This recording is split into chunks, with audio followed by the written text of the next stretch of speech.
तो आप लोग हेडिंग डालेंगे अब क्लासिफिकेशन ऑफ, मेरे साथ साथ हेडिंग डालते चलो बच्चों, है ना। Classification of substances substances substances based on, bracket लिख लेना, बेस्ड ऑन इलेक्ट्रिकल कंडक्टिविटी। तो कौन सा मटेरियल कंडक्ट कर पाता है, कौन सा नहीं कर पाता है, उसके बेसिस पर हमने कुछ मटेरियल्स को क्लासिफाई किया हुआ है ना। तो उनके हमने नाम दिए हुए हैं, तो वो नेम जो है वो वन बाय वन हम पढ़ लेते हैं, है ना। तो सबसे पहला जो टाइप का मटेरियल है, सब्सटेंस होते हैं, उनको बच्चों हम बोलते हैं इंसुलेटर्स। इंसुलेटर्स। अब ये इंसुलेटर कैसे मटेरियल्स होते हैं बच्चों, तो होता क्या है कि इंसुलेटर्स के जो मटेरियल होते हैं इस तरीके से, तो उनके एटम के साथ जो उनके इलेक्ट्रॉन्स है, इलेक्ट्रॉन्स कैरी करता है चार्ज, और यहाँ एटम होता है, तो इनके साथ जो इलेक्ट्रॉन्स है एटम के साथ, वो बहुत स्ट्रांग फोर्सेस से अटैच होते हैं। मतलब इतनी आसानी से एटम को छोड़ के लीव नहीं कर पाते, तो वो मूव नहीं कर पाते हैं मटेरियल के अंदर। तो अगर ये मूव कर नहीं पाएंगे तो कंडक्टिविटी नहीं आएगी। आपको पता है ना, जब चार्जेस फ्लो करते हैं तभी तो इलेक्ट्रिसिटी जनरेट होती है। ये आपने प्रीवियस क्लासेस में पढ़ा है थोड़ा बहुत। अभी हालांकि हम देखेंगे कि जब इलेक्ट्रॉन्स का फ्लो होता है तो वो इलेक्ट्रिसिटी कंडक्ट करने लगता है। तो इंसुलेटर ऐसे मटेरियल है जिसमें जो इलेक्ट्रॉन्स होते हैं वो बाउंड होते हैं। इसमें कैसे इलेक्ट्रॉन्स होते हैं बच्चों, बाउंड इलेक्ट्रॉन्स। मतलब वो अपने एटम से स्ट्रॉन्ग फोर्सेस से क्या होते हैं, कनेक्टेड होते हैं, तो वो इजिली फ्री नहीं हो पाते हैं। तो बच्चों इंसुलेटर ऐसे मटेरियल्स हैं जिनमें इलेक्ट्रॉन्स बाउंड होते हैं, एटम्स के साथ इतने अटैच होते हैं कि ये इजिली फ्री नहीं हो पाते हैं, ताकि ये इलेक्ट्रिसिटी को कंडक्ट करा पाए। कभी भी आपको कंडक्टिविटी चाहिए या इलेक्ट्रिसिटी चाहिए किसी मटेरियल में, तो वहां पे चार्जेस को फ्लो कराना पड़ता है। ये अभी हम सीखेंगे इलेक्ट्रिक करंट में। लेकिन यहाँ पे चार्जेस का कोई फ्लो है ही नहीं, क्योंकि इलेक्ट्रॉन्स तो बाउंड है और एटम्स मूव कर नहीं सकते हैं, क्योंकि ये सॉलिड है। क्रिस्टल में तो क्लोजली पैक होते हैं ना एटम्स, ऐसा आपने केमिस्ट्री में पढ़ा होगा। तो कुल मिला के यहाँ पे इलेक्ट्रॉन्स फ्री नहीं हो पाए, तो ये कोई भी इलेक्ट्रिसिटी कंडक्ट करता ही नहीं है इंसुलेटर। जैसे कि रबड़, जैसे कि आपका प्लास्टिक, जैसे कि ग्लास। तो ग्लास में आपने कभी भी ऐसा नहीं होगा कि जैसे कि आप रबड़ है तो आपके जो वायर्स होते हैं बच्चों, उसके ऊपर रबड़ की कोटिंग होती है, इसलिए आप वायर पकड़ भी लेते हो तो उसमें करंट होती भी है तो आपको उसका शॉक नहीं लगता। क्यों नहीं लगता, क्योंकि इसमें इलेक्ट्रॉन्स बाउंड है, तो वो कंडक्ट कर ही नहीं पाता इलेक्ट्रिसिटी, है ना। तो बाउंड इलेक्ट्रॉन की वजह से जो इंसुलेटर्स हैं उसमें कोई भी फ्री चार्जेस अवेलेबल ही नहीं होते हैं, और अवेलेबल नहीं होते हैं तो कोई भी कंडक्शन पॉसिबल नहीं हो पाता है। तो ऐसे जितने भी मटेरियल्स हैं जो इस तरीके का बिहेवियर शो करते हैं, उनको हम इंसुलेटर्स बोलते हैं। तो देखो हम इंसुलेटर्स की जल्दी से डेफिनेशन लिख लेते हैं यहाँ पर।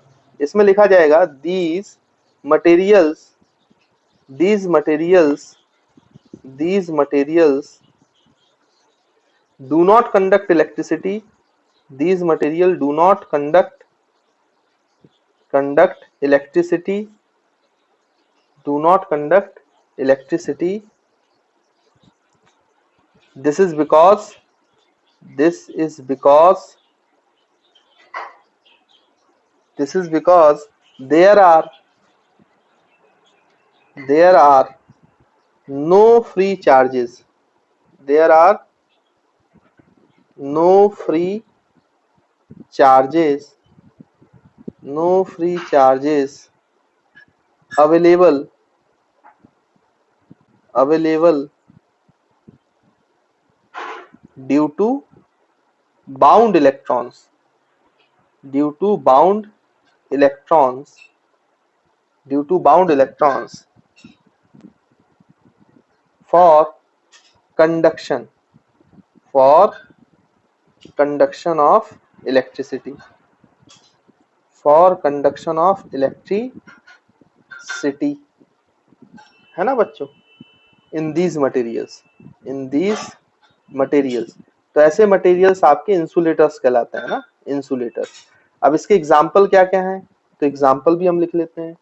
फॉर एग्जाम्पल रबड़, ग्लास, प्लास्टिक्स, है ना बच्चों, और ईटीसी, ऐसे बहुत सारे हैं, है ना, वुड भी होता है। खैर, तो बहुत सारे हैं जो इंसुलेटर्स की कैटेगरी में आते हैं सब्सटेंसेस, है ना। उसके बाद फिर जो आपका सेकंड क्लासिफिकेशन है मटेरियल का, उनको बच्चों हम बोलते हैं सेमीकंडक्टर्स। सेमीकंडक्टर्स, तो आप ऐसा सोचो कि सेमीकंडक्टर ऐसे मटेरियल है, एक और प्रकार के मटेरियल होते हैं जो कंडक्टर्स, जिसमें इलेक्ट्रिसिटी बहुत इजीली फ्लो कर जाती है क्योंकि उसमें फ्री इलेक्ट्रॉन्स होते हैं ना। तो सेमीकंडक्टर ऐसा मटेरियल है जिसमें ना तो कंडक्टर के जैसे फ्री इलेक्ट्रॉन से बहुत ज्यादा, ना इंसुलेटर के जैसे बाउंड इलेक्ट्रॉन से, मतलब कुछ फ्री है कुछ बाउंड है। तो इसकी जो कंडक्टिविटी है वो कहीं ना कहीं इंसुलेटर्स और कंडक्टर्स के बीच में आती है, इसलिए इसको सेमीकंडक्टर्स बोला जाता है ना। तो सिर्फ अभी तो आप नाम जान लीजिए, बाकी इसकी पूरी प्रोसेस क्या होती है, सेमीकंडक्टर क्या होते हैं, ये आपको 12th क्लास में पढ़ने को मिलेगा अगर आप साइंस का सब्जेक्ट लेते हैं तो, मैथ्स या बायो, है ना, तब आपको पढ़ने को मिलेगा फिजिक्स में। अभी तो आप ऐसा समझो कि दोनों के बीच का जो कंडक्टिविटी एक्वायर करता है मटेरियल, उसको हम सेमीकंडक्टर बोलते हैं। तो यहाँ पे मैं लिख देता हूँ इसकी डेफिनेशन। अभी तो आप डेफिनेशंस बस याद रखें। these materials these materials conduct these materials conduct electricity these material conducts electricity to a certain to a certain to a certain extent, है ना। बहुत ज्यादा कंडक्ट नहीं करता है, लेकिन ऐसा भी नहीं है कि बिल्कुल भी कंडक्ट नहीं करता है, तो इंसुलेटर जैसा भी नहीं है ना, और बहुत ज्यादा कंडक्ट नहीं करता है कि कंडक्टर जैसा बन जाए, इसलिए उनके बीच में रहता है। तो दिस इज बिकॉज, ये इसलिए होता है बच्चों, ये भी हम लिख लेते हैं, this is because a small number a small number of free charges a small number of free charges are available are available are available for conduction। मतलब कुछ चार्जेस इसमें मौजूद होते हैं जो कि कंडक्शन प्रोवाइड कर सकते हैं, for conduction of electricity, for conduction of electricity in these materials in these materials। तो बच्चों इसके जो एग्जाम्पल हैं उनको, उनके एग्जाम्पल्स हम लिख सकते हैं यहाँ पर। एग्जाम्पल्स आप लोग याद रख लेना इसके, है ना। तो जैसे सिलिकॉन होता है, और वैसे भी आप लोग आजकल सेमीकंडक्टर के बारे में बहुत कुछ जानते हो क्योंकि पूरा आज का जो टेक्नोलॉजी है वो सेमीकंडक्टर्स पे ही चल रही है भाई। जर्मेनियम, आपका मोबाइल हो, लैपटॉप हो, कंप्यूटर हो, इलेक्ट्रॉनिक्स जितने भी आपके इलेक्ट्रॉनिक्स गुड्स होते हैं वो सब इसी पे चल रहे हैं, जर्मेनियम, है ना। तो आपको सेमीकंडक्टर के बारे में तो और अच्छी नॉलेज है। चलिए, तो ये आपका दूसरे टाइप का मटेरियल हो गया, सब्सटेंस हो गया। फिर तीसरे टाइप का सब्सटेंस आ जाते हैं बच्चों कंडक्टर्स, है ना। तो जैसा कि मैंने आपको बताया कि कंडक्टर्स में बहुत सारे फ्री इलेक्ट्रॉन्स होते हैं, उसमें कोई इलेक्ट्रॉन बाउंड ही नहीं होता है, बैलेंस इलेक्ट्रॉन की बात कर रहा हूं मैं। तो बैलेंस इलेक्ट्रॉन बिल्कुल फ्री रहते हैं, और बैलेंस इलेक्ट्रॉन फ्री रहते हैं तो वो इजीली मूव कर सकते हैं, मतलब इलेक्ट्रिसिटी को कंडक्ट करा सकते हैं। तो ऐसे जितने ही मटेरियल्स हैं उनको हम कंडक्टर्स बोलते हैं ना। तो यहाँ पे इसकी भी डेफिनेशन लिख लेते हैं बच्चों। these materials these materials these materials conduct electricity these material conduct electricity freely, मतलब बहुत आसानी से और बहुत ज्यादा अमाउंट में इलेक्ट्रिसिटी कंडक्ट कर सकता है। This is because this is because these materials this is because these materials contains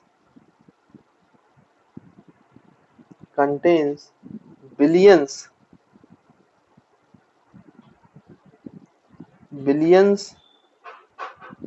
of free electron. जैसे मैंने आपको कहा बहुत ज्यादा फ्री इलेक्ट्रॉन होते हैं, 10⁻28 में होते हैं बच्चों, है ना। अगर मैं आपको अप्रोक्सीमेट आइडिया दूं तो 10⁻28 का मतलब पर सेंटीमीटर क्यूब में, तो इतने ज्यादा फ्री इलेक्ट्रॉन्स होते हैं, ना। खैर नंबर से भी आपको कोई लेना देना नहीं है, आप ऐसे समझो, लेकिन बहुत सारे billions and billions of free charges हैं, billions of free charges available है ना, फॉर कंडक्टिंग। इसलिए इसमें बहुत इलेक्ट्रिसिटी जो है वो बहुत फ्रीली कंडक्ट होती है। तो इसके एग्जांपल्स क्या क्या होंगे बच्चों, तो इसके एग्जांपल्स आप लिख लो, जितने भी मेटल्स हैं, तो आपका यहाँ पे जैसे कि हम लिख सकते हैं मेटल्स हो गए, तो मेटल्स आपके इलेक्ट्रिसिटी कंडक्ट कर सकते हैं। मोल्टन सॉल्ट्स हो गए, सॉल्ट्स, तो वो आपका इलेक्ट्रिसिटी कंडक्ट कर सकता है।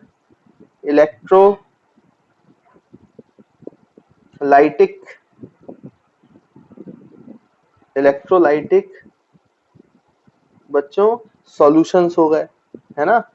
अब इसके बारे में थोड़ा सा आप केमिस्ट्री में समझोगे, बाद में सर बताएंगे, है ना, इलेक्ट्रोलाइटिक सॉल्यूशंस क्या होते हैं। तो उनमें इलेक्ट्रिसिटी बड़ी आसानी से कंडक्ट हो जाती है। तो ऐसे जितने भी सब्सटेंस है ईटीसी, वो सब कैसे सब्सटेंसेस है बच्चों, उनको कंडक्टर्स की श्रेणी में रखा गया है। तो देखो ये क्लासिफिकेशन ऑफ सब्सटेंसेस है जो आपको याद रखना पड़ेगा। हालांकि इसमें एक और क्लासिफिकेशन आता है जिससे हमें पढ़ने की जरूरत है नहीं फिलहाल, है ना। एक चौथा प्रकार का और होता है, बस मैं यहाँ पे नाम लिख देता हूँ, लेकिन अभी आपको ज्यादा जानकारी इसमें मतलब कोई जरूरत है नहीं। इनको बोलते हैं सुपर कंडक्टर्स। अब ये सुपर कंडक्टर्स ऐसी चीज होते हैं बच्चों जो कंडक्टर से भी ज्यादा फ्रीली इलेक्ट्रिसिटी कंडक्ट करते हैं। अब कंडक्टर के साथ एक दिक्कत होती है कि कंडक्टर्स अपोजिशन भी करता है इलेक्ट्रिसिटी का, अभी हम देखेंगे, उसको रेजिस्टेंस बोलेंगे, अभी आगे चल के देखेंगे।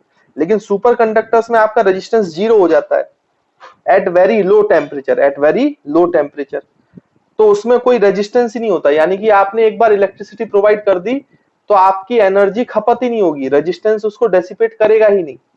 भाई कंडक्टर्स में दिक्कत ये होती है कि जो आप एनर्जी प्रोवाइड करते हो तो रेजिस्टेंस की वजह से वो सराउंडिंग में हीट के फॉर्म में बाहर आ जाता है। अभी हम देखेंगे पावर वगैरह जब पढ़ेंगे, है ना।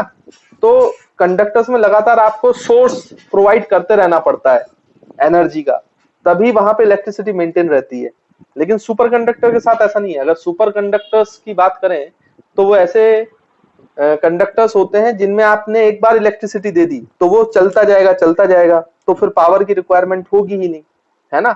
तो वो हमेशा के लिए चलता जाएगा, तो कितना अच्छा होगा, बिना आप किसी सोर्स को प्रोवाइड किए हमेशा के लिए एनर्जी गेन करते रहोगे। लेकिन ये ऐसा पॉसिबल, मतलब ये प्रैक्टिकली पॉसिबल नहीं हो पाया। क्यों? क्योंकि ये जो कंडक्टर सुपर कंडक्टर्स में बदलते हैं, कन्वर्ट होते हैं, वो बहुत लो टेम्परेचर में होते हैं।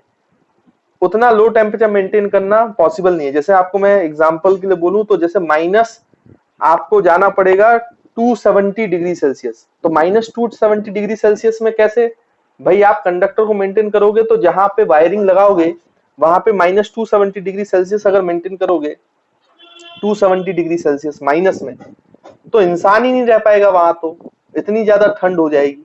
तो ऐसे टेम्परेचर मेंटेन करना ही पॉसिबल नहीं है, प्रैक्टिकली पॉसिबल नहीं है। तो अभी सुपर कंडक्टर्स जो है बच्चों वो रिसर्च का पार्ट है, इस पे बहुत गहरी रिसर्च हो रही है और ये कोशिश की जा रही है कि साइंटिस्ट ऐसे कंडक्टर को, ऐसे सुपर कंडक्टर को ढूंढ पाए जो रूम टेम्परेचर पे सुपर कंडक्टर की भूमिका निभा पाए, मतलब अराउंड 27 टू 30 डिग्री सेल्सियस। अगर ऐसा कंडक्टर हमें मिल गया तो उस दिन क्रांति आ जाएगी और आपका एक बार सोर्स प्रोवाइड करने से चीजें हमेशा के लिए चलती रहेंगी। तो बार बार आपको बैटरी खरीदनी नहीं पड़ेगी, पावर प्लांट्स बनाने नहीं पड़ेंगे और बहुत सारी चार्जेस है, मतलब पूरी एनर्जी क्राइसिस आपकी सॉल्व हो जाएगी। तो इस पर अभी बहुत गहरी रिसर्च चल रही है, रिसर्च का पार्ट है। अगर आपको इसमें और जानकारी चाहिए तो ऑब्वियसली बात है, आपको बहुत सारे आर्टिकल और इस पर रिसर्च पेपर मिल जाएंगे, आप गूगल करो और उस पर जानकारी हासिल करो। ठीक है बच्चों, तो आई होप आपको क्लासिफिकेशन ऑफ सब्सटेंस और मटेरियल समझ में आया होगा। तो ये 4 प्रकार के हमने सभी मटेरियल्स को 4 पार्ट में डिवाइड किया हुआ है। तो जो इलेक्ट्रिसिटी कंडक्ट नहीं करते वो इंसुलेटर हो जाते हैं, जो थोड़ा बहुत करते हैं, बहुत ज्यादा नहीं करते और इंसुलेटर भी नहीं, उनको सेमीकंडक्टर बोलते हैं। जो बहुत ज्यादा करते हैं वो कंडक्टर्स होते हैं, और जो किसी टेम्परेचर पे बहुत ही ज्यादा करें, उसमें रेजिस्टेंस भी अपोजिशन ही ना हो, तो उसको हम सुपर कंडक्टर्स बोलते हैं। तो स्टूडेंट्स, हमने क्लासिफिकेशन ऑफ मटेरियल्स पढ़ लिया है ना, कंडक्टर, इंसुलेटर्स एंड सेमीकंडक्टर्स। तो अब इन मटेरियल्स को चार्ज कैसे करते हैं उसकी मेथड्स पढ़नी है। अब बहुत सारी मेथड्स होती हैं इन मटेरियल्स को चार्ज करने की, है ना बच्चों, लेकिन हम कुछ मेथड्स ही पढ़ेंगे जो हमें सिलेबस में दिया है। तो बेसिकली यहाँ पे 3 मेथड्स की बात करना है, बाकी बहुत सारी मेथड्स होती हैं चार्जिंग की, उन पे बात नहीं करेंगे। तो जो हमारे सिलेबस में, जल्दी से हम लोग मेथड्स ऑफ चार्जिंग पढ़ लेते हैं, है ना, अलग अलग मटेरियल्स को कैसे चार्ज करते हैं। तो यहाँ पे लिख लेते हैं बच्चों, मेथड्स ऑफ चार्जिंग। तो किसी भी मटेरियल को चार्ज करने की क्या मेथड होती है, तो मेथड्स ऑफ चार्जिंग, है ना बच्चों। तो अब यहाँ पे देखिए, यहाँ पे बेसिकली हमें 3 मेथड्स पढ़नी है। तो पहला मेथड है रबिंग, यानी जिसको फ्रिक्शनल इलेक्ट्रिसिटी भी बोलते हैं ना। तो रब करने पर कैसे मटेरियल चार्ज होते हैं, तो वो रबिंग प्रोसेस है ना। लेकिन याद रखेंगे कि रबिंग प्रोसेस में एट लीस्ट वन मटेरियल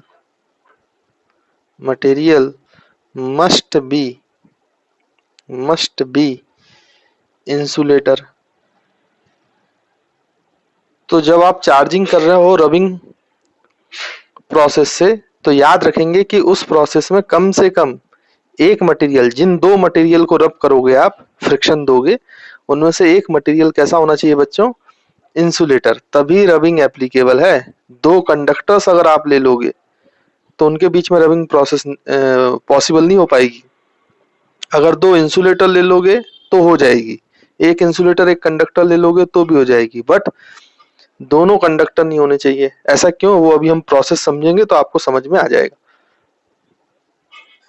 फिर दूसरी जो मेथड है वो है कंडक्शन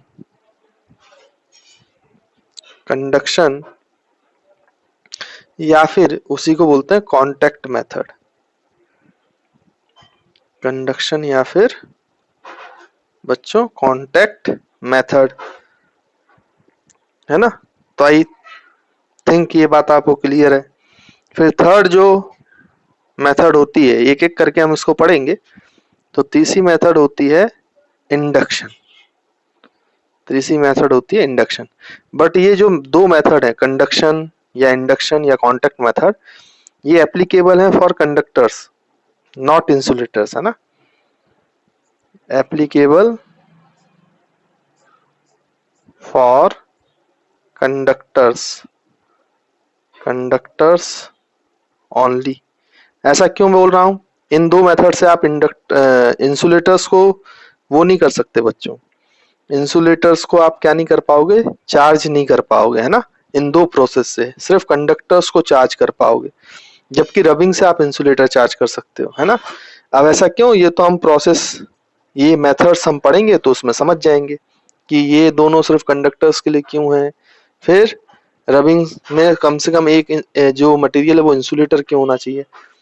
तो सबसे पहला जो हम स्टार्ट करते हैं बच्चों, तो वो स्टार्ट कर रहे हैं किसके लिए, रबिंग के लिए, है ना। तो हेडिंग डाल देते हैं रबिंग प्रोसेस। तो रबिंग प्रोसेस यहाँ पे देखिए, अब रबिंग प्रोसेस में कैसे हम करेंगे। तो रबिंग प्रोसेस में बच्चों 2 जो बॉडीज हैं उनको रब किया जाता है। तो यहाँ पे हम बना लेते हैं, रबिंग प्रोसेस में क्या करेंगे, ऐसे 2 बॉडीज हैं तो इनको रब कीजिए, आप रब कीजिए। तो इस तरीके से इनको रब करेंगे, मतलब इन दोनों के बीच में फ्रिक्शन करेंगे ना। रबिंग तो आप जानते हो, इन दोनों को साथ में फ्रिक्शन देना है हमें, है ना। तो एक दूसरे के ऊपर इनको रब किया जाएगा। तो जब इनको रबिंग किया जाएगा, मान लीजिए ये फर्स्ट मटेरियल है और ये सेकंड मटेरियल है, ऐसा हम मान लेते हैं कि 2 बॉडीज को जिनको रब किया जा रहा है, तो उसमें से एक बॉडी को फर्स्ट मटेरियल मान लिया और सेकंड बॉडी को जो है मतलब दूसरी बॉडी को सेकंड मटेरियल मान लिया। अब होता क्या है कि जब आप रबिंग करते हो बच्चों, तो रबिंग के दौरान मान लीजिए फर्स्ट बॉडी से सेकंड बॉडी में इलेक्ट्रॉन्स ट्रांसफर कर गए, मतलब रबिंग करने पर ये मटेरियल्स को एनर्जी मिली जिसके कारण फर्स्ट बॉडी से सेकंड बॉडी पर इलेक्ट्रॉन ट्रांसफर होकर गए इस तरीके से। तो आप खुद समझ सकते हैं कि अगर फर्स्ट बॉडी का इलेक्ट्रॉन सेकंड बॉडी में आ गया तो सेकंड बॉडी में तो एक्सेस ऑफ इलेक्ट्रॉन्स हो गया, एक्सेस ऑफ इलेक्ट्रॉन्स, और जबकि फर्स्ट बॉडी से निकल गया तो इसमें डिफिशियंसी ऑफ इलेक्ट्रॉन्स हो गया, डिफिशियंसी ऑफ इलेक्ट्रॉन्स है ना। आई होप आपको क्लियर हो रहा होगा। अगर एक्सेस ऑफ इलेक्ट्रॉन्स है तो सेकंड बॉडी में number of electrons is greater than number of protons, obvious सी बात है। अगर यहाँ डिफिशियंसी हो गया तो number of electron is less than number of protons. तो अगर प्रोटॉन की संख्या बढ़ गई है फर्स्ट बॉडी में तो फर्स्ट बॉडी ऑब्वियस सी बात है बच्चों कैसी चार्ज हो जाएगी, पॉजिटिवली चार्ज। फर्स्ट बॉडी आपकी पॉजिटिवली चार्ज बॉडी हो जाएगी, फर्स्ट मटेरियल आपका पॉजिटिवली चार्ज बॉडी हो जाएगी, है ना। तो आई होप ये आपको क्लियर हो रहा होगा। वैसे सेकंड बॉडी में एक्सेस ऑफ इलेक्ट्रॉन्स आ गए हैं तो ऑब्वियस सी बात है कि ये कैसा चार्ज हो जाएगा बच्चों, ये नेगेटिवली चार्ज हो जाएगा। This is negatively charged body, है ना। तो ये रबिंग में आपने क्या सीखा कि जब दो बॉडीज को रब करते हैं तो एक बॉडी से दूसरी बॉडी में इलेक्ट्रॉन ट्रांसफर हो गए हैं, जैसे यहाँ फर्स्ट बॉडी से सेकंड बॉडी में। जिस बॉडी से इलेक्ट्रॉन ट्रांसफर हुए हैं सेकंड बॉडी में उसमें डिफिशियंसी ऑफ इलेक्ट्रॉन हो गया, जिसमें हुए हैं वो एक्सेस ऑफ इलेक्ट्रॉन्स हो गया, तो वो नेगेटिवली चार्ज बॉडी हो गई और ये पॉजिटिवली चार्ज बॉडी हो गई। यानी कि आप खुद समझें कि रबिंग के दौरान जिन दो बॉडीज को रब किया जाता है वो दोनों ही बॉडीज चार्ज हो जाती हैं। जिन दो बॉडीज को रब किया जाता है वो दोनों ही बॉडीज बच्चों क्या हो जाती हैं, चार्ज हो जाती हैं, है ना। तो आई होप आपको क्लियर होगा। और देखो जितने नंबर ऑफ इलेक्ट्रॉन्स यहाँ गए होंगे उतना ही पॉजिटिव चार्ज यहाँ पे क्रिएट होगा और उसका अपोजिट चार्ज यहाँ क्रिएट होगा, मतलब ये इक्वल एंड अपोजिट चार्ज होंगे, इक्वल एंड अपोजिट चार्ज। मान लीजिए जब आपने रबिंग की तो ये -2 कूलम हुआ तो ये पक्का +2 कूलम होगा, क्योंकि बाहर से कोई इलेक्ट्रॉन तो आया ही नहीं है, यही इलेक्ट्रॉन यहाँ पे ट्रांसफर हुए ना। तो जितने इलेक्ट्रॉन यहाँ ट्रांसफर हुए हैं उतने ही प्रोटॉन्स की एक्सेस यहाँ पर है, और जितने इलेक्ट्रॉन ट्रांसफर हुए हैं उनका चार्ज नेगेटिव हो गया और प्रोटॉन का चार्ज भी इक्वली होता है, उतने ही एक्स्ट्रा प्रोटॉन्स हैं, तो ये अपोजिट पॉजिटिव चार्ज होगा। मतलब इन दोनों बॉडीज में मैग्नीट्यूड ऑफ चार्ज सेम होगा, बस अपोजिट नेचर का होगा। तो रबिंग में आप ये बात भी याद रखेंगे कि रबिंग में दो बॉडीज जो चार्ज होती हैं वो इक्वल एंड अपोजिटली चार्ज होती हैं, equal and opposite charge acquire करती हैं, है ना बच्चों। तो आई होप आपको ये क्लियर होगा। अब इसमें बच्चों समस्या ये होती है, सवाल ये होता है कि फर्स्ट बॉडी से ही सेकंड बॉडी में क्यों चार्ज गया, इलेक्ट्रॉन ट्रांसफर हुआ, सेकंड बॉडी से फर्स्ट बॉडी में क्यों नहीं हो सकता, या फिर इसका कुछ नियम है कि किस बॉडी से किस बॉडी में चार्ज का ट्रांसफर होगा। तो बच्चों इसका एक नियम है जिससे आप पता कर सकते हो कि किस बॉडी से किस बॉडी में ट्रांसफर होगा। मैंने ऐसा क्यों किया, फर्स्ट से सेकंड में ही क्यों लिया, तो इसका कारण है इलेक्ट्रॉन एफिनिटी, है ना बच्चों, इलेक्ट्रॉन एफिनिटी। तो रियलिटी में होता क्या है कि जिस मटेरियल का इलेक्ट्रॉन एफिनिटी, जैसे यहाँ पे हम बोल देते हैं इलेक्ट्रॉन एफिनिटी, आप लोगों ने इलेक्ट्रॉन एफिनिटी सुना होगा भाई केमिस्ट्री में, है ना। केमिस्ट्री का वर्ड है इलेक्ट्रॉन एफिनिटी, इसका मतलब होता है टेंडेंसी टू गेन इलेक्ट्रॉन।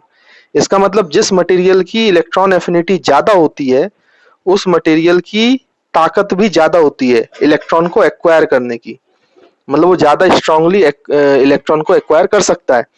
तो यहाँ पर एक्चुअली में हुआ क्या है कि electron affinity of first material is less then electron affinity of second material, इसलिए फर्स्ट मटेरियल से सेकंड मटेरियल में ट्रांसफर हुआ है।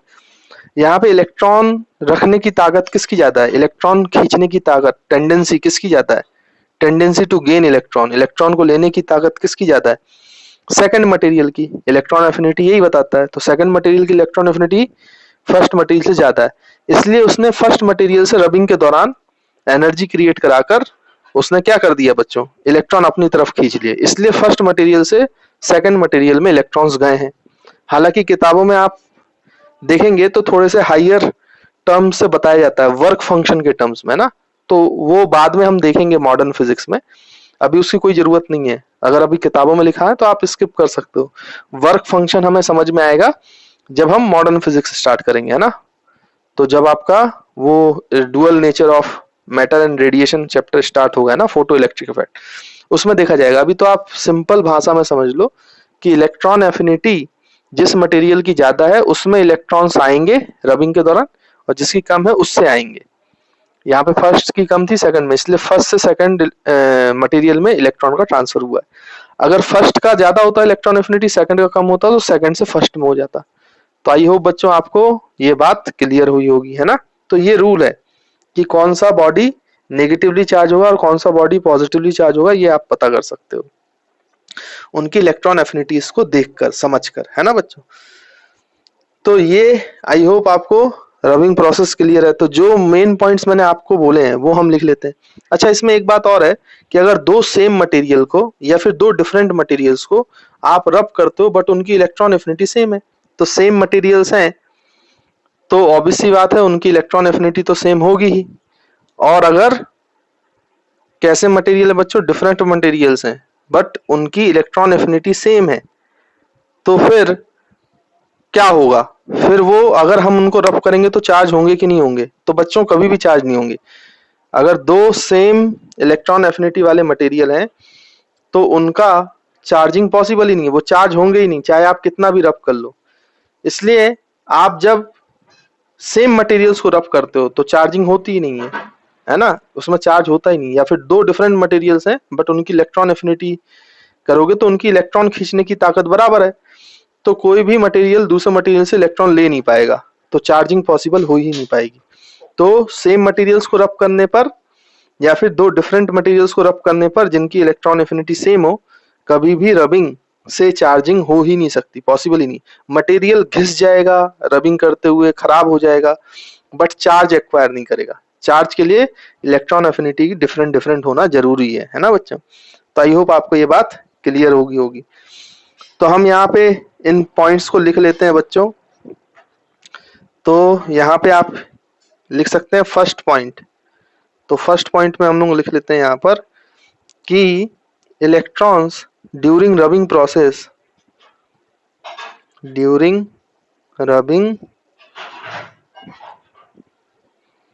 प्रोसेस electron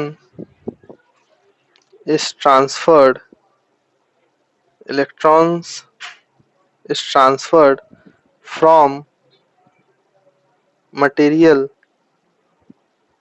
having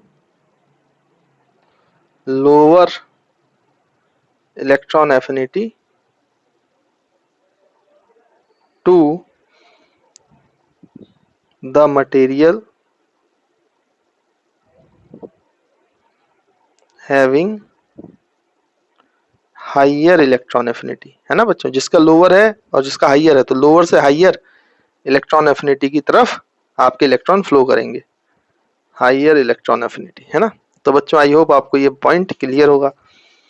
तो क्योंकि हाइयर इलेक्ट्रॉन एफिनिटी वाले मटेरियल पे हुआ है तो वहां पे एक्सेस ऑफ इलेक्ट्रॉन आ गया है, और एक्सेस ऑफ इलेक्ट्रॉन आ गया है तो नेगेटिवली चार्ज होगा। तो हम लिख सकते हैं there is excess of charge, there is excess of charge, या एक्सेस ऑफ इलेक्ट्रॉन्स लिख लेते हैं, excess of electrons on in material having higher electron affinity, there is excess of electrons in material having higher electron affinity, so that this body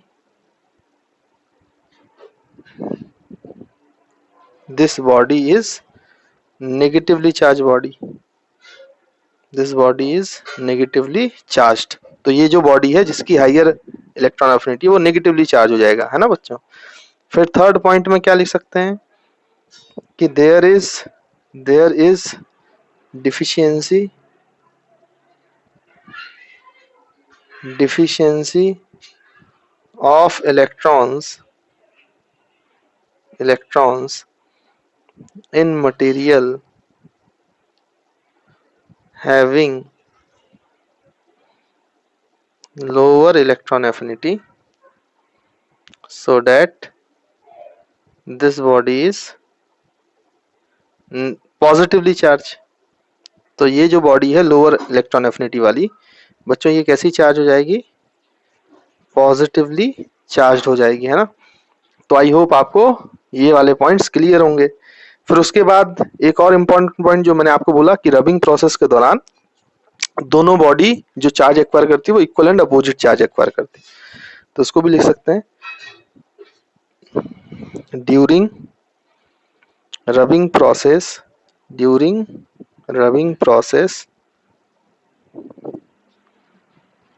both bodies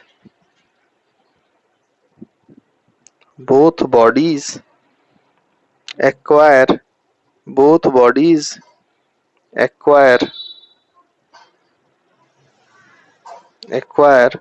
equal and opposite charges,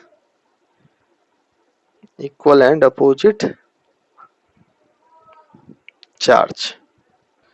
तो दोनों जो body है वो equal and opposite charge acquire कर लेंगी rubbing के दौरान, है ना। और लास्ट पॉइंट बच्चों जो मैंने आपको बताया कि अगर दो सेम बॉडी हैं या दो डिफरेंट बॉडीज हैं हैविंग सेम इलेक्ट्रॉन एफिनिटी, तो उनको रबिंग के थ्रू चार्ज किया ही नहीं जा सकता, है ना। तो यहाँ पे लिख सकते हैं two same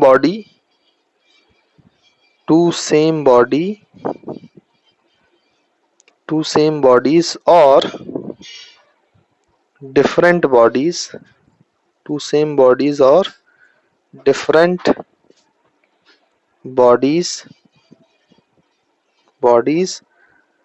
with same electron affinity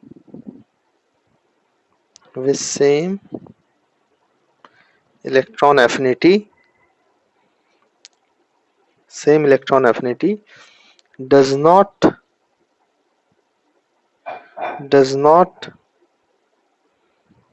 get charged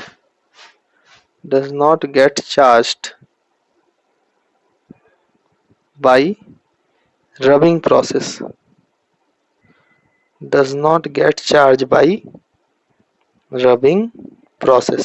तो ऐसी दो बॉडीज कभी भी रबिंग प्रोसेस से चार्ज एक्वायर कर ही नहीं सकती, does not get charged by rubbing process। तो आई होप बच्चों आपको ये रबिंग प्रोसेस क्लियर होगा, है ना। तो अब जल्दी से हम कंडक्शन और कांटेक्ट और इंडक्शन मेथड पढ़ते हैं, ना। तो ये हमारे सिलेबस में इनको करेंगे। इनके अलावा भी बहुत सारी मेथड्स होती हैं बच्चों, थर्मो आयनिक इमिशन होता है ना। तो खैर वो समय के साथ जहाँ पे आएगा वहां पढ़ लेंगे, नहीं तो आप हायर क्लासेस में मतलब जब आप ग्रेजुएशन करेंगे या फिर पोस्ट ग्रेजुएशन करेंगे तब आपको पढ़ने को मिलेगा, है ना। तो चलिए इसको हम नेक्स्ट पेज पे लिखते हैं। तो आई होप आप लोगों ने इसको नोट कर लिया हो, नहीं किया हो तो बच्चों स्क्रीन पॉज करके जल्दी से इसको नोट कर लें। तो बच्चों देखिए, चार्जिंग की एक और मेथड है जो आपके कोर्स में मेंशन है, और वो मेथड है कंडक्शन और कांटेक्ट मेथड। कंडक्शन को ही कांटेक्ट मेथड भी बोला जाता है ना। अब ये कंडक्शन या कांटेक्ट मेथड क्या होता है इसको हम समझते हैं। तो देखो ये मेटलिक स्फीयर है। अब आप समझ पा रहे होंगे कंडक्शन या कांटेक्ट से मतलब है कि हम कांटेक्ट करेंगे, है ना, और कांटेक्ट होगा तो चार्जेस का फ्लो होगा। अब कांटेक्ट करने पे चार्जेस फ्लो होते हैं। चार्जेस किस में फ्लो होते हैं? इलेक्ट्रॉन्स किस में फ्री होते हैं बच्चों? तो आपको पता है कंडक्टर्स में। तो पहली बात तो आप याद रखेंगे, क्योंकि यहाँ पे चार्जेस का फ्लो होगा, कैसे होगा वो तो मैं अभी आपको बता दूंगा। तो यहाँ पे चार्जेस का फ्लो होना है, इसलिए ये जो मेथड है ये कंडक्टर्स के लिए एप्लीकेबल है, कंडक्टर्स के लिए ना। यानी कंडक्शन और कांटेक्ट जो वाली मेथड है इससे हम कंडक्टर्स को चार्ज कर पाएंगे। इंसुलेटर्स को कैसे चार्ज करेंगे तो वो मैंने आपको बताया रबिंग प्रोसेस के थ्रू, है ना। लेकिन अगर हमें कंडक्टर्स को चार्ज करना है तो कंडक्शन मेथड है। अब आप ध्यान से देखें तो आपके पास यहाँ पर मैंने लिखा है मेटलिक स्फीयर। हमारे पास एक ऐसा स्फीयर है जो जिसको हमने बोला मेटलिक स्फीयर, है ना। इसको हमें चार्ज करना है। अभी ये न्यूट्रल बॉडी है और इस मेटलिक स्फीयर को हमने इंसुलेटिंग स्टैंड पे रखा है। ये जो स्टैंड है बच्चों ये इंसुलेटिंग स्टैंड है। इंसुलेटिंग स्टैंड क्यों? क्योंकि अगर आप इसको कंडक्टिंग स्टैंड से रख दोगे तो अर्थ भी हमारा कंडक्टर है, तो अर्थ के थ्रू चार्जेस लीक कर जाएंगे। अगर हम चार्ज इसमें बना भी लेंगे, इसको चार्ज कर भी देंगे, तो भी क्या होगा कि चार्जेस लीक कर जाएंगे। तो देखिए स्टूडेंट्स, जैसा कि मैंने आपको बोला कि इंसुलेटिंग स्टैंड पे रखा है मेटलिक स्फीयर, है ना, इसको कंडक्टिंग स्टैंड पे नहीं रख सकते। कंडक्टिंग स्टैंड पे क्यों नहीं रख सकते? अगर कंडक्टिंग स्टैंड पे रखेंगे तो अर्थिंग के थ्रू ये चार्जेस एक्स्ट्रा जो है वो अर्थ पे चले जाएंगे, तो ये चार्ज नहीं हो पाएगा। क्योंकि अर्थ भी क्या होता है बच्चों, कंडक्टर ही होता है। वो बाद में हम लोग एक्सप्लेन करेंगे जब कंडक्टर्स पढ़ेंगे, है ना, कैसे, तो उसके बारे में आप चिंता नहीं करें। तो आप ऐसा समझे, इसलिए हमने इसको इंसुलेटिंग स्टैंड पे रख दिया है ताकि कोई भी चार्ज लीक ना कर पाए, वो अर्थ पे ना पहुंच पाए, है ना। इसलिए मेटलिक स्फीयर को मैंने किस पे रख दिया? इंसुलेटिंग स्टैंड पे। अब ध्यान से देखें, यहाँ पे हम एक रॉड लेके आए, और ये रॉड जो है बच्चों, मान लीजिए ये आपका ग्लास रॉड है, ग्लास रॉड, है ना। और ये ग्लास रॉड को हमने रब किया हुआ है किसके साथ? सिल्क के कपड़े के साथ। इसको जब हमने रब कर दिया, तो आपको पता है सिल्क के साथ जब रब करते हैं ग्लास रॉड, तो ग्लास रॉड कौन से चार्जेस एक्वायर कर लेता है बच्चों? पॉजिटिव चार्जेस एक्वायर कर लेता है ना। ये मैंने आपको पहले बताया हुआ है। उसके बाद आप ध्यान से देखो, तो क्योंकि ये कंडक्शन या कांटेक्ट मेथड है, तो हम कांटेक्ट देंगे, कांटेक्ट। तो यहां से हम ग्लास रॉड और मेटलिक स्फीयर में कांटेक्ट देंगे, और ये कांटेक्ट जो होगा ये कंडक्टर्स के थ्रू होगा। तो ये जो वायर है, ये आप ऐसा समझो कॉपर वायर है, कॉपर वायर। कॉपर एक कंडक्टर होता है, तो कंडक्टिंग वायर से हमने दोनों को कांटेक्ट दे दिया, मेटलिक स्फीयर को और ग्लास रॉड को। अब आप ध्यान से समझे, ग्लास रॉड में तो पॉजिटिव पॉजिटिव चार्जेस है ना, पॉजिटिव चार्जेस है, और ये एक दूसरे को रिपेल कर रहे हैं, ये एक दूसरे को रिपेल कर रहे हैं, या इलेक्ट्रॉन को ये अट्रैक्ट कर सकते हैं। किसको अट्रैक्ट कर सकते हैं बच्चों? इलेक्ट्रॉन को। तो क्योंकि अभी ये ग्लास रॉड में थे, तो ग्लास रॉड तो एक इंसुलेटर है, तो ये बाहर नहीं जा सकते, या इसमें कोई इलेक्ट्रॉन को ये अपने पास खींच नहीं सकते। लेकिन जैसे ही हमने कॉपर वायर से क्या किया, जैसे ही हमने कॉपर वायर से इसको कांटेक्ट दिया, तो इस मेटलिक स्फीयर में जो इलेक्ट्रॉन्स रहे होंगे, है ना बच्चों, इस मेटलिक स्फीयर में भी बहुत सारे इलेक्ट्रॉन्स हैं, है ना। तो वो इलेक्ट्रॉन्स को ये अट्रैक्ट करेगा, और क्योंकि ये मेटलिक स्फीयर है, तो इलेक्ट्रॉन्स बहुत आसानी से मूव कर सकते हैं, बहुत आसानी से मूव कर सकते हैं, क्योंकि ये तो मेटलिक है, कंडक्टर है। और कंडक्टर में मैंने आपको बताया था कि electrons are free to move. तो क्योंकि इनके पास पॉजिटिव चार्जेस यहाँ पे ग्लास रॉड के फॉर्म में है, तो ये इलेक्ट्रॉन्स को अट्रैक्ट कर लेगा। तो ये कांटेक्ट के थ्रू इलेक्ट्रॉन्स इस मेटलिक स्फीयर से कहाँ चले जाएंगे बच्चों? ये मेटलिक स्फीयर से कांटेक्ट के थ्रू मूव कर जाएंगे, और कहाँ पहुंच जाएंगे? ग्लास रॉड में। और ग्लास रॉड में पहुंच के ये जो पॉजिटिव चार्जेस हैं, इनको न्यूट्रलाइज कर देंगे। अब सोचो आप, इस मेटलिक स्फीयर से अगर इलेक्ट्रॉन्स अट्रैक्ट होके कहाँ चले गए? ग्लास रॉड में। तो मेटलिक स्फीयर में तो बच्चों इलेक्ट्रॉन्स की डिफिशियंसी हो गई ना। यहाँ पे क्या हो जाएगी?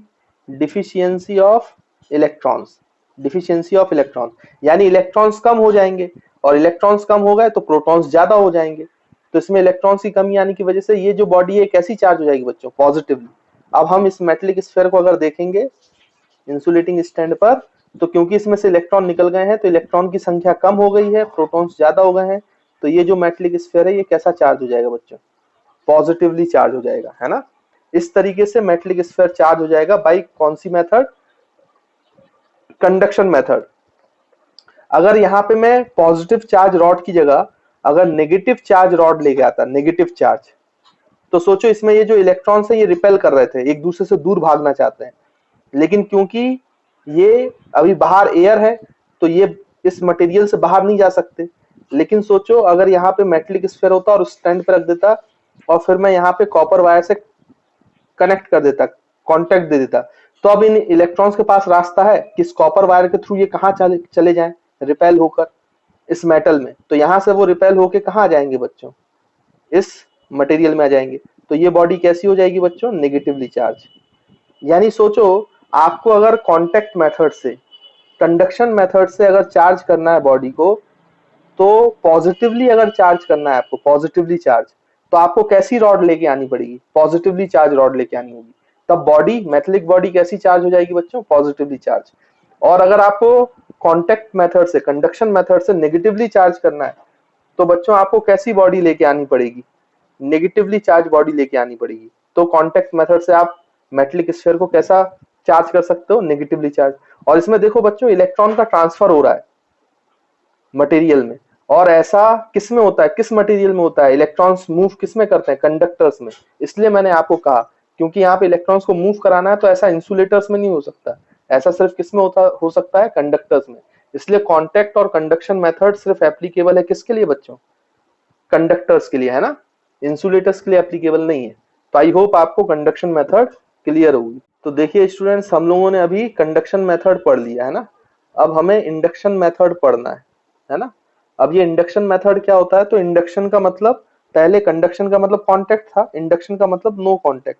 हम यहाँ पे कोई कांटेक्ट नहीं देंगे, है ना, तो ये आप याद रखोगे, यहाँ पे कांटेक्ट नहीं होगा, इंड्यूस होगा। अब कैसे इंड्यूस होगा, इंडक्शन कैसे होगा वो मैं आपको बताता हूँ।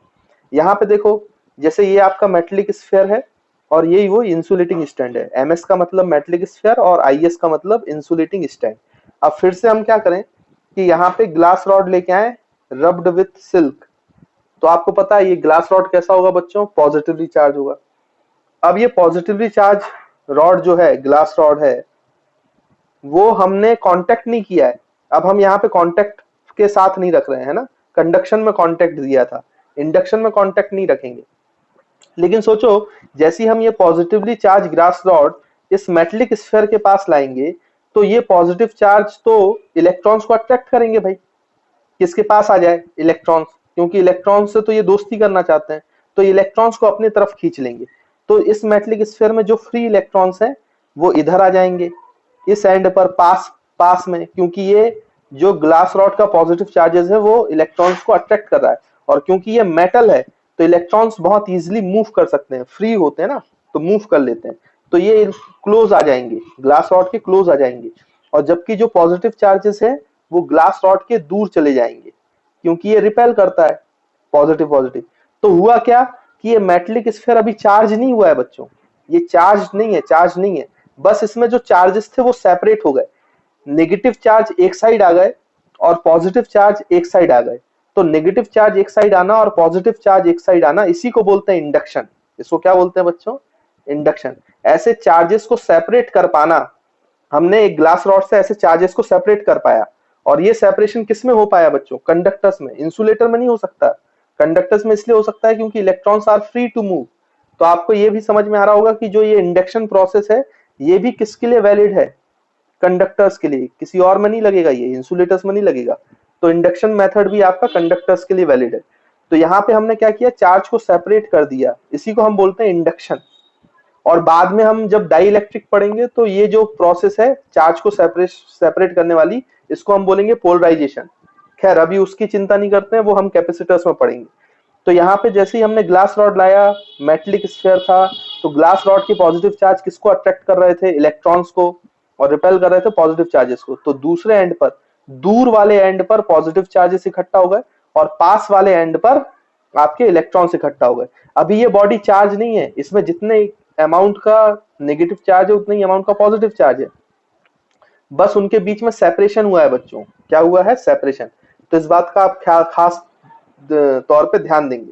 अब हम क्या करेंगे, हमें तो इसको चार्ज करना है, तो इसमें से या तो इलेक्ट्रॉन निकालने पड़ेंगे या डालने पड़ेंगे। तो हम क्या करते हैं, जो पॉजिटिव वाला एंड है वहां पे हम अर्थिंग कर देते हैं, उसको किससे कनेक्ट कर देते हैं बच्चों, अर्थ से, है ना। ये जो सिंबल है ये आपका अर्थिंग का सिंबल है।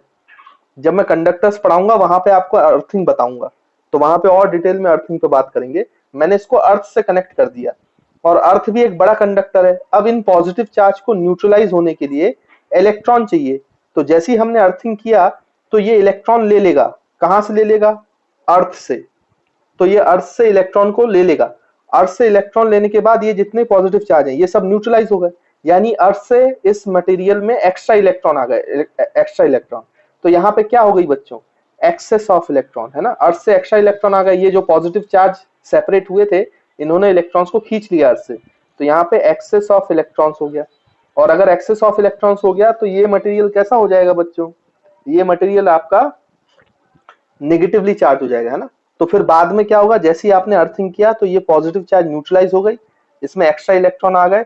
फिर आप इसको देखोगे तो ये आपका ग्लास रॉड है, जो पॉजिटिव चार्ज है वो ऐसे ही रखा हुआ था, और यहाँ पे ये पॉजिटिव चार्ज न्यूट्रलाइज हो गया। यहाँ पे सिर्फ कौन बचे, extra negative charge, excess negative charge, है ना। और वो इसके इस एंड पे होंगे, क्लोज होंगे, क्योंकि अभी भी ग्लास के जो पॉजिटिव चार्जेस हैं वो इस पे अट्रैक्टिव फोर्स लगा रहे हैं। अब इस ग्लास रॉड को हटा दो, क्योंकि एक्स्ट्रा इलेक्ट्रॉन तो आ ही गए बच्चों। तो जैसे ही आप इस ग्लास रॉड को हटाओगे और इस मटेरियल को देखोगे तो ये जो नेगेटिव चार्ज है ये इसमें यूनिफॉर्मली डिस्ट्रीब्यूट हो जाएगा। तो ये बॉडी कैसी बन जाएगी बच्चों, नेगेटिवली चार्ज।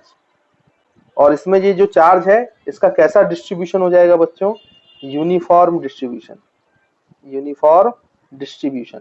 तो देखो बिना ग्लास रॉड के कांटेक्ट के हमने क्या कर दिया, इस मटेरियल को, इस मेटेलिक स्फीयर को कैसा बना दिया बच्चों, नेगेटिवली चार्ज, है ना। तो आई होप आपको ये वाली बात भी समझ में आई हो। तो देखो बच्चों, जैसा कि मैं आपसे बोल रहा हूं कि यहाँ पे कंडक्शन और इंडक्शन ये दोनों मेथड जो है वो कंडक्टर्स के लिए अप्लाई किए जाते हैं, बट इन दोनों में अंतर है, वो अंतर आपको पता होना चाहिए, है ना। तो आप लोग याद रखेंगे कि जैसे आप कंडक्शन मेथड देख रहे हैं, कॉन्टेक्ट मेथड देख रहे हैं, उसमें जब हम पॉजिटिवली चार्ज रॉड लेके आए थे तो आपका मेटेलिक स्फीयर जो था वो पॉजिटिवली चार्ज हुआ था। लेकिन आप इंडक्शन में देखो, जब हम पॉजिटिवली चार्ज रॉड लेके आए हैं तो जो आपका स्फीयर है वो नेगेटिवली चार्ज हुआ है।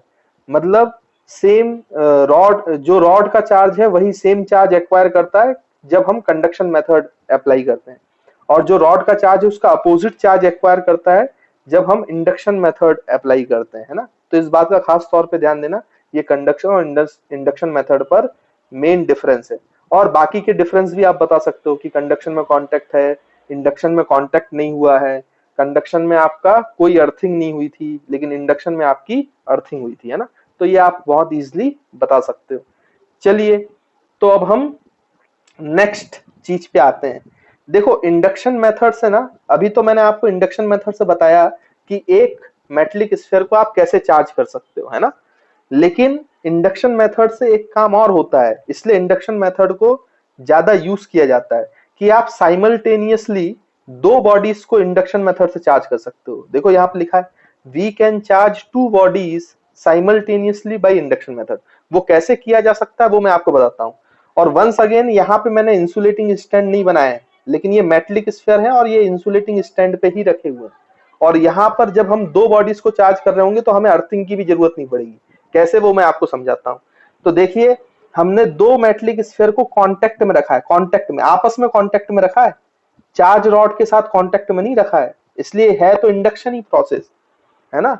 दो मेटेलिक स्फीयर को अभी हमने किस में रखा है बच्चों, कांटेक्ट में, but they are not in contact with charged glass rod. यहाँ पे ग्लास रॉड ऐसा था, इनके बीच में कोई कांटेक्ट नहीं है, इसलिए ये प्रोसेस तो इंडक्शन ही है। तो जो हमारा इन दोनों को चार्ज करने वाला रॉड है, ग्लास रॉड, वो कांटेक्ट में नहीं है, वो दूरी है। हाँ, लेकिन जो मेटेलिक स्फीयर है वो आपस में कांटेक्ट में। तो अब क्या होगा बच्चों, जैसे ही आप ग्लास रॉड लेके आओगे चार्ज, तो यहाँ पे जो पास वाला सरफेस है वहां पे कौन इकट्ठा होना चालू कर देगा, ये पॉजिटिव चार्ज किसको अट्रैक्ट करेंगे, अपने पास बुलाएंगे। इनको तो दोस्ती के लिए कौन चाहिए, इलेक्ट्रॉन्स, तो ये इलेक्ट्रॉन्स को बुलाएंगे, इलेक्ट्रॉन्स को। तो इलेक्ट्रॉन्स यहाँ इकट्ठा हो जाएंगे बच्चों ऐसे। और दूर वाले पे कौन इकट्ठा हो जाएंगे, पॉजिटिव चार्जेस। ये तो आपको पता है, क्योंकि ये कांटेक्ट में है इसलिए इस साइड इलेक्ट्रॉन्स इकट्ठा हो गए और इस साइड पॉजिटिव चार्जेस इकट्ठा हो गए। अब आप एक बात बताओ, इस साइड जो इलेक्ट्रॉन्स आए हैं, इलेक्ट्रॉन्स इस सरफेस पे जो एक्युमुलेट हुए हैं, इकट्ठे हुए हैं, उसमें क्या सिर्फ इस वाले, अगर मैं इसको फर्स्ट बॉडी बोल दूं, इसको सेकंड बॉडी बोल दूं, तो क्या ये इलेक्ट्रॉन्स फर्स्ट बॉडी के ही है, क्या इनमें सेकंड बॉडी के इलेक्ट्रॉन्स नहीं थे। तो बच्चों इनमें सेकंड बॉडी के इलेक्ट्रॉन्स भी आए हैं। भाई ऐसा थोड़ी ना कि ये फर्स्ट बॉडी के इलेक्ट्रॉन्स को ही अट्रैक्ट कर सकता है, सेकंड बॉडी के इलेक्ट्रॉन्स भी अट्रैक्ट हो सकते हैं। और क्योंकि ये दोनों मेटेलिक स्फीयर कांटेक्ट में है, इसलिए इसके इलेक्ट्रॉन्स आसानी से यहां से मूव करके फर्स्ट में आ सकते हैं। और अगर ऐसा हुआ है तो फर्स्ट वाले मटेरियल में एक्स्ट्रा इलेक्ट्रॉन आए, वो कहां से आ गए बच्चों, सेकंड मटेरियल से। किसकी वजह से, इंडक्शन की वजह से, क्योंकि इसने इलेक्ट्रॉन्स को खींचा है।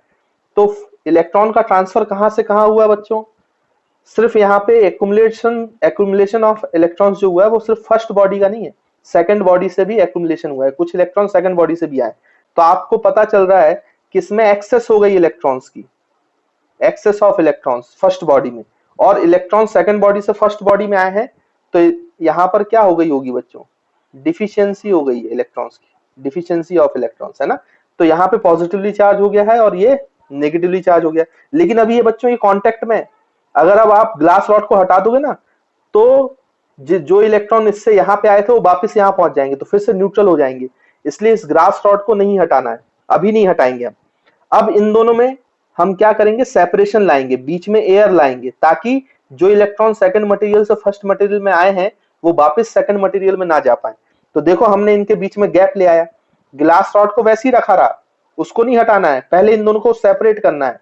ग्लास रॉड को तो वहीं रखे रहना है, नहीं तो अपने अपने इलेक्ट्रॉन वापस ले लेंगे मटेरियल्स, है ना, क्योंकि कंडक्शन है, कांटेक्ट है भाई, और इसमें इजिली मूव कर सकता है।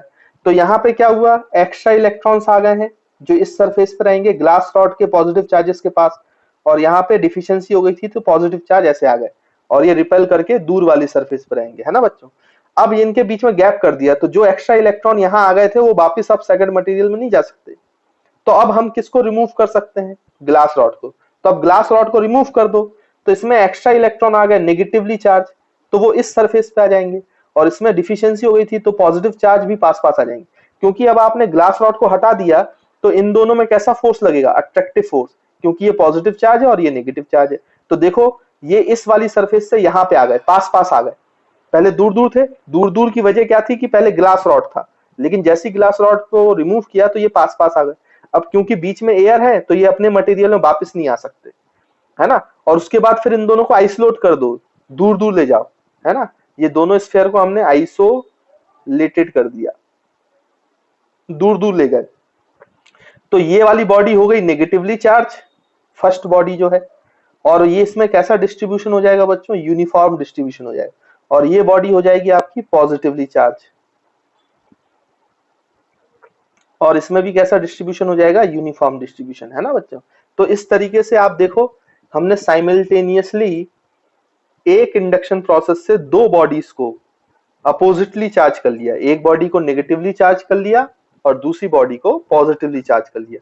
तो इंडक्शन प्रोसेस का ये भी एक इंपॉर्टेंट एस्पेक्ट है कि हम साइमल्टेनियसली दो बॉडीज को अपोजिटली चार्ज कर सकते हैं, ना। इसलिए इंडक्शन प्रोसेस को ज्यादा यूज में लिया जाता है। तो आई होप आपको मेथड्स ऑफ चार्जिंग समझ में आया होगा। हमने तीनों मेथड पढ़ ली, रबिंग पढ़ ली, कंडक्शन कॉन्टेक्ट मेथड पढ़ लिया, इंडक्शन पढ़ लिया। और इंडक्शन मेथड में भी मैंने आपको दोनों तरीके बता दिए, सिंगल बॉडी को चार्ज करने का तरीका और साइमल्टेनियसली दो बॉडीज को चार्ज करने का तरीका, है ना। तो आई होप आपको ये क्लियर है। तो बच्चों अब हम लोग स्टार्ट करेंगे जीएलई, और जीएलई का जो टॉपिक है वो आपने लोअर क्लासेस में भी सुना होगा, है ना। लेकिन चलिए एक बार हम रिवाइज कर लेते हैं और अच्छे से देख लेते हैं कि जीएलई क्या होता है और कैसे काम करता है। अब आप यहाँ पे देखो, जीएलई का फुल फॉर्म है गोल्ड लीफ इलेक्ट्रोस्कोप, है ना। अब ये कैसी डिवाइस है, तो it is a device which is used to detect whether a body is charge और not, and it is also used to identify the type of charge on a charge body. यानी कि GLE दो काम कर सकता है। पहला काम तो ये है कि कोई बॉडी में चार्ज है भी कि नहीं वो डिटेक्ट कर सकता है। तो ऐसा इंस्ट्रूमेंट है जिसको हम यूज करते हैं ताकि किसी बॉडी में चार्ज है कि नहीं ये डिटेक्ट कर पाए। और दूसरी चीज, अगर कोई बॉडी चार्ज है तो या तो वो पॉजिटिवली चार्ज होगी या तो नेगेटिवली चार्ज होगी, है ना। तो हम ये भी बता सकते हैं जीएलई से, अगर हम उसको थोड़ा सा मॉडिफाई करें, कि किस टाइप का चार्ज है, पॉजिटिव चार्ज है कि नेगेटिव चार्ज है। चलो कैसे, वो मैं आपको अब एक्सप्लेन करता हूँ। तो सबसे पहले हम जीएलई का कंस्ट्रक्शन देख लेते हैं जल्दी से। कंस्ट्रक्शन क्या होता है बच्चों, देखो ये ऐसी मेटलिक डिस्क होती है, मेटलिक डिस्क, है ना, मेटलिक डिस्क होती है, उससे मेटलिक रॉड जुड़ी होती है, मेटलिक रॉड।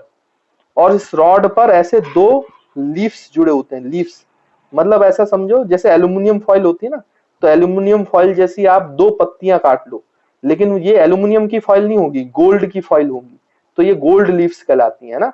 इसलिए हम इसको जीएलई बोलते हैं, गोल्ड लीफ इलेक्ट्रोस्कोप, क्योंकि यहाँ पे हम एल्यूमिनियम का यूज नहीं करते हैं। किसका यूज कर रहे हैं, गोल्ड का।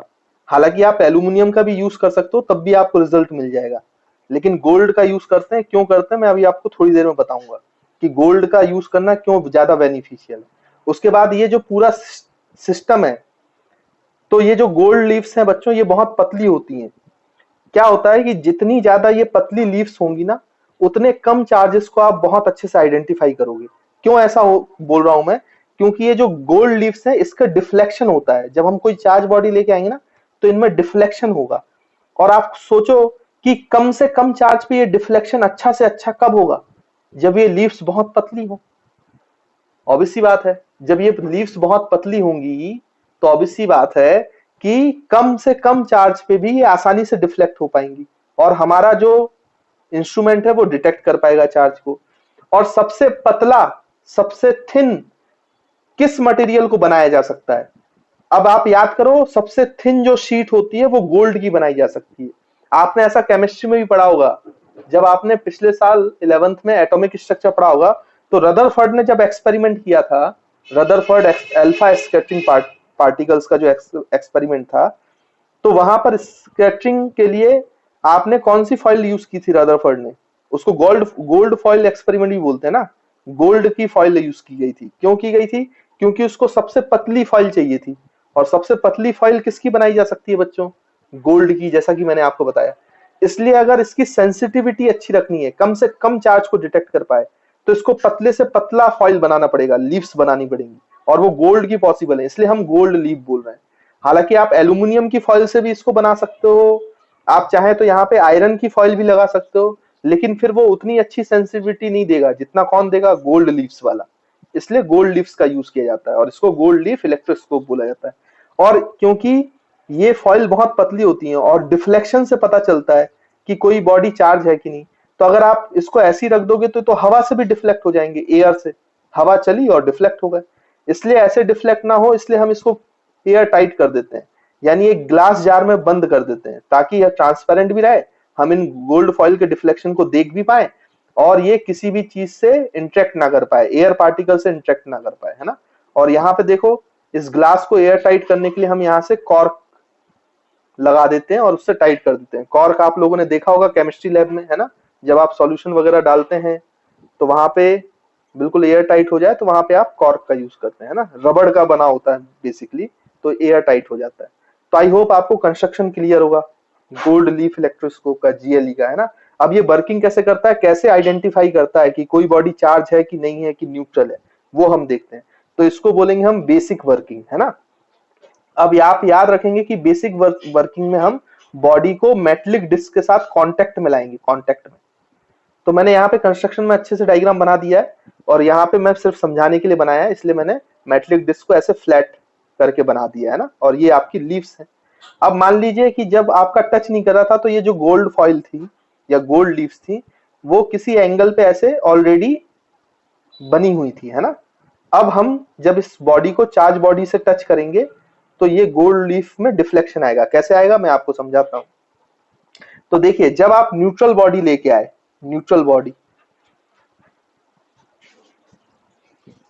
न्यूट्रल बॉडी, तो हमने देखा जब आप न्यूट्रल बॉडी लेके आए और इसको कांटेक्ट किया मेटलिक डिस्क के साथ, तो इन लीव्स में कोई फर्क नहीं पड़ा, डिफ्लेक्शन ही नहीं हुआ कोई भाई, क्योंकि यहाँ पे कोई चार्ज इकट्ठे ही नहीं हुए, क्योंकि ये तो कैसी बॉडी है? न्यूट्रल, इसमें तो चार्ज है ही नहीं। तो किसी बॉडी को टच करने के बाद अगर जीएलई में कोई डिफ्लेक्शन ना हो, there is no deflection, no deflection of leaves, अगर कोई डिफ्लेक्शन नहीं है, तो हम बोलेंगे कि body is, then body is neutral body. तो आपकी बॉडी कैसी होगी बच्चों? न्यूट्रल बॉडी, क्योंकि कोई डिफ्लेक्शन ही नहीं हुआ। अब मान लीजिए कि दूसरे केस में हम बॉडी लेके आए जो पॉजिटिवली चार्ज थी, अब इसको कांटेक्ट में दिया, तो जैसे ही हमने इसको कांटेक्ट किया तो ये तो मेटलिक है, ये तो पूरा कंडक्टर्स है ना बच्चों, तो ये जो पॉजिटिव चार्ज है ये रिपेल होंगे तो इस साइड आ जाएंगे, या इस मेटलिक रॉड से ये इलेक्ट्रॉन खींच लेगा तो यहाँ पे पॉजिटिव चार्ज आ जाएगा। पॉजिटिव चार्ज देखो आप, इस तरीके से पॉजिटिव चार्ज, तो लीव्स में भी पॉजिटिव चार्ज आ जाएंगे। अब लीव्स में पॉजिटिव पॉजिटिव चार्ज है तो ये दोनों एक दूसरे को रिपेल करेंगे, तो पहले जो एंगल पे ये लीव्स थे, अब क्योंकि रिपेल कर रहे हैं तो ये अवे फ्रॉम ईच अदर क्या कर जाएंगे बच्चों? डिफ्लेक्ट कर जाएंगे, क्योंकि रिपेल कर रहे हैं ना, तो अवे फ्रॉम ईच अदर, अपनी ओरिजिनल पोजीशन से अवे फ्रॉम ईच अदर क्या कर जाएंगे? डिफ्लेक्ट कर जाएंगे। और जैसे ही इनमें डिफ्लेक्शन हुआ अवे फ्रॉम ईच अदर, तो हम बोलेंगे कि ये बॉडी कैसी है बच्चों? चार्ज है। तो हम यहाँ पे लिखेंगे जब डिफ्लेक्शन होगा आपका, deflection, deflection away from each other, away from each other, तो हम बोलेंगे कि ये बॉडी कैसी है बच्चों? चार्ज है। अब सोचो, पॉजिटिवली चार्ज बॉडी की जगह अगर हम नेगेटिवली चार्ज बॉडी लेके आए और उसको कांटेक्ट में दे, तो ये आपका नेगेटिवली चार्ज बॉडी आ गया, है ना बच्चों। अब क्या होगा कि यहाँ पर आप देखो तो नेगेटिव चार्ज बॉडी लेके आए तो ये नेगेटिव चार्ज भी रिपेल करेंगे, और जब ये कांटेक्ट में आएंगे मेटलिक के साथ तो ये नेगेटिव चार्ज फ्लो होकर किस में आ जाएंगे, मेटलिक बॉडी में। तो ये रॉड में आ जाएंगे, रॉड से फिर कहाँ पे आ जाएंगी बच्चों, गोल्ड लीव्स में। सॉरी, नेगेटिव बनाना था मुझे, पॉजिटिव बना दिया फिर से। तो ये नेगेटिव नेगेटिव जो चार्ज है ये गोल्ड फॉइल में भी आ जाएंगे। और देखो अभी भी ये सेम चार्ज ही है दोनों गोल्ड फॉइल पर, दोनों गोल्ड लीव्स पर। तो ये अभी भी कैसा डिफ्लेक्शन होगा बच्चों, अवे फ्रॉम ईच अदर। अभी भी कैसा डिफ्लेक्शन हो रहा है, deflection away from each other. तो बेसिकली तो हम बोलेंगे कि बॉडी, तो देखिए बच्चों जैसा मैं आपको समझा रहा था कि बेसिक वर्किंग में जब आपकी बॉडी चार्ज बॉडी है तो deflection away from each other होता है, और जैसी डिफ्लेक्शन होगा तो आप समझ जाओगे कि बॉडी चार्ज है। और न्यूट्रल बॉडी में डिफ्लेक्शन नहीं हो रहा है, तो डिफ्लेक्शन नहीं होगा तो आप समझ जाओगे कि वो बॉडी कैसी है बच्चों, न्यूट्रल है। लेकिन यहाँ पे एक प्रॉब्लम है कि ये तो मैंने आपको बताया कि ये पॉजिटिवली चार्ज है, नेगेटिवली चार्ज है, लेकिन अगर मान लो कि आपने एक रॉड लेके आया और आपको पता ही नहीं है कि वो पॉजिटिवली चार्ज है कि नेगेटिवली चार्ज, तो जब आप उसको टच करोगे तो deflection away from each other ही होना है, चाहे बॉडी नेगेटिवली चार्ज हो चाहे पॉजिटिवली चार्ज हो। तो आपको कैसे पता चलेगा कि बॉडी कौन सी चार्ज है, पॉजिटिवली चार्ज है, कैसी चार्ज है, पॉजिटिवली चार्ज है कि नेगेटिवली चार्ज। तो आप इस बेसिक वर्किंग से नहीं बता पाओगे ये कि बॉडी कैसी चार्ज है, पॉजिटिव चार्ज है कि नेगेटिव चार्ज है। उसके लिए आपको थोड़ा सा जीएलई को मॉडिफाई करना पड़ेगा। इसलिए बेसिक वर्किंग में सिर्फ आप डिटेक्ट कर पाते हो कि बॉडी न्यूट्रल बॉडी है कि चार्ज बॉडी है, आप टाइप ऑफ चार्ज नहीं बता पाते हो। लेकिन अगर हम उसको थोड़ा सा मॉडिफाई करें और प्रॉपर वर्किंग की तरफ आए, प्रॉपर वर्किंग, तो आप बता सकते हो कि बॉडी कैसी चार्ज है, पॉजिटिवली चार्ज है कि नेगेटिवली चार्ज। कैसे, मैं आपको समझाता हूं। यहाँ पे देखो प्रॉपर वर्किंग में मॉडिफाइड जीएलई, तो हम जीएलई को गोल्ड लीफ इलेक्ट्रोस्कोप को थोड़ा सा मॉडिफाई करेंगे, यानी जीएलई को ऑलरेडी चार्ज करके रखेंगे। तो हमने यहाँ पे ऑलरेडी इसको चार्ज करके रखा है, डेट इज पॉजिटिव चार्ज, हमने इसको ऑलरेडी पॉजिटिव चार्ज दिया हुआ है। तो ये आपका जो जीएलई है ये आपका मॉडिफाइड जीएलई हो जाएगा, है ना। अब हम क्या करेंगे, अब हम देखते हैं कि इसमें प्रॉपर वर्किंग में हम कैसे आइडेंटिफाई करेंगे कि किस टाइप की चार्ज की बॉडी है, पॉजिटिव चार्ज की बॉडी है कि नेगेटिव चार्ज की बॉडी है या न्यूट्रल बॉडी है। तो देखो इसमें हमने ऑलरेडी पॉजिटिव चार्ज बना के रखा हुआ है जीएलई में, है ना, और मॉडिफाइड जीएलई है। तो जब आप इसमें करोगे तो इसमें इंडक्शन प्रोसेस का अप्लाई करोगे, कांटेक्ट नहीं दोगे आप। जब आपने इसको ऑलरेडी चार्ज किया हुआ है तो आप इंडक्शन प्रोसेस का उपयोग करोगे, कंडक्शन का उपयोग नहीं करना है आपको, है ना, कांटेक्ट नहीं देना है, नहीं तो इसके जो चार्जेस हैं वो फ्लो कर जाएंगे, तो फिर अपना प्रॉपर वर्किंग नहीं हो पाएगा, है ना। तो देखो अगर हम इंडक्शन करें तो सबसे पहले अपन न्यूट्रल बॉडी लेके आए, तो जैसे ही आप न्यूट्रल बॉडी लेके आओगे तो इसके चार्ज के अरेंजमेंट में कोई फर्क नहीं पड़ेगा, क्योंकि ये चार्ज इस चार्ज पे फोर्स नहीं लगा सकता, ये बॉडी इस चार्ज पे फोर्स नहीं लगा सकती। क्यों नहीं लगा सकती, क्योंकि ये तो न्यूट्रल बॉडी है बच्चों, इसमें तो चार्ज है ही नहीं, तो यहाँ पे कोई डिफ्लेक्शन अकर नहीं होगा मॉडिफाइड जीएलई में। तो जब आप न्यूट्रल बॉडी लाओगे तो नो डिफ्लेक्शन, और नो डिफ्लेक्शन जैसे ही आपको दिखेगा नो डिफ्लेक्शन, इसका मतलब आप बोलोगे कि body is neutral, body is neutral, है ना, वो बॉडी में कोई चार्ज नहीं है, वो चार्ज की प्रॉपर्टी शो नहीं कर रहा है, वो न्यूट्रल है। उसके बाद आप देखो अब आप कौन सी बॉडी लेके आओगे बच्चों, पॉजिटिवली चार्ज बॉडी। तो आपको पता है कि इसमें ऑलरेडी ये मॉडिफाइड था, तो इसमें ऑलरेडी पॉजिटिव चार्जेस थे, है ना बच्चों, ऐसे ऑलरेडी पॉजिटिव चार्जेस थे। और जब ये ऑलरेडी पॉजिटिव चार्जेस थे तो आपकी लीव्स ऐसी थी, लेकिन जैसे ही आप ये बॉडी लेके आए, पॉजिटिवली चार्ज बॉडी लेके आए, तो ये चार्जेस के ऊपर फोर्स लगा, इस चार्ज बॉडी ने इन चार्जेस पे फोर्स लगाया, इंडक्शन है ना, चार्ज पे फोर्स लगा, तो ये नीचे की तरफ भागेंगे, रिपल्शन होगा दोनों के बीच में, पॉजिटिव और पॉजिटिव चार्ज तो दुश्मन होते हैं, तो रिपल्शन कराएगा। तो ये जब चार्जेस नीचे भागेंगे तो ये चार्ज की डेंसिटी कहाँ बढ़ जाएगी बच्चों, लीव्स पर चार्ज की डेंसिटी बढ़ जाएगी, और लीव्स पर अगर चार्ज की डेंसिटी बढ़ जाएगी तो ये और रिपेल करेंगे, तो जो अपनी पहली पोजीशन थी उससे ये अवे डिफ्लेक्ट कर जाएंगे, मतलब ये इधर चला जाएगा, ये इधर चला जाएगा। तो आप कैसा डिफ्लेक्शन हुआ जब आप पॉजिटिव चार्ज लेके आए, तो यहाँ पे डिफ्लेक्शन हुआ, deflection occurs away from each other, away from each other. और जैसे ही अवे फ्रॉम ईच अदर हुआ तो हमने पता चला कि ये रिपल्शन हुआ चार्ज में, और रिपल्शन कौन करा सकता है, पॉजिटिव चार्जेस। तो हमें पता चल जाएगा कि ये बॉडी कैसी चार्ज है बच्चों, पॉजिटिवली चार्ज, पॉजिटिवली चार्ज। तो away from each other deflection होगा तो हम बोलेंगे कि जो बॉडी है जिसको आप टेस्ट कर रहे हो वो कैसी बॉडी है बच्चों, पॉजिटिवली चार्ज बॉडी है। फिर आप क्या करो कि आप नेगेटिवली चार्ज बॉडी को लेके आओ, कांटेक्ट नहीं देना है ना, हमें इंडक्शन से करना है तो कांटेक्ट नहीं देना है। अब जैसे ही आप नेगेटिवली चार्ज बॉडी लेके आए तो ये तो ऑलरेडी चार्ज था, क्योंकि ये तो मॉडिफाइड है ना, मॉडिफाइड है तो ये ऑलरेडी चार्ज है। अब क्या है, ये इसकी ओरिजिनल पोजीशन थी पहले ऐसे, जब ये ऑलरेडी चार्ज था इस वाले की तरह, है ना। अब लेकिन जैसे ही आप नेगेटिव चार्ज लेके आओ तो ज्यादा जो चार्जेस है, पॉजिटिव चार्जेस हैं, उनको ये अट्रैक्ट कर लेगा। नेगेटिव चार्ज तो अट्रैक्टिव फोर्स लगाएगा ना पॉजिटिव चार्ज पे, तो इनको अट्रैक्ट कर लेगा। अट्रैक्ट करेगा तो आपके डेंसिटी गोल्ड लीव्स पर पॉजिटिव चार्ज की डेंसिटी कम हो जाएगी, क्योंकि ये चार्जेस ऊपर भाग गए। और जैसी डेंसिटी कम होगी तो इनके बीच का रिपल्शन भी कम होगा, रिपल्शन कम होगा तो ये एक दूसरे की तरफ मुड़ जाएंगी, जो पहले दूर दूर फैली थी वो पास पास आ जाएंगी। और यानी कि यहाँ पे डिफ्लेक्शन हुआ टूवर्ड्स ईच अदर, और जैसे ही डिफ्लेक्शन हुआ towards each other, deflection happens towards each other. तो आप समझ जाओगे बच्चों ये कब हो सकता है, जब यहाँ पे चार्ज कम हो जाए। और यहाँ पे चार्ज कब हो सकते हैं, जब आप नेगेटिवली चार्ज रॉड लेके आओ।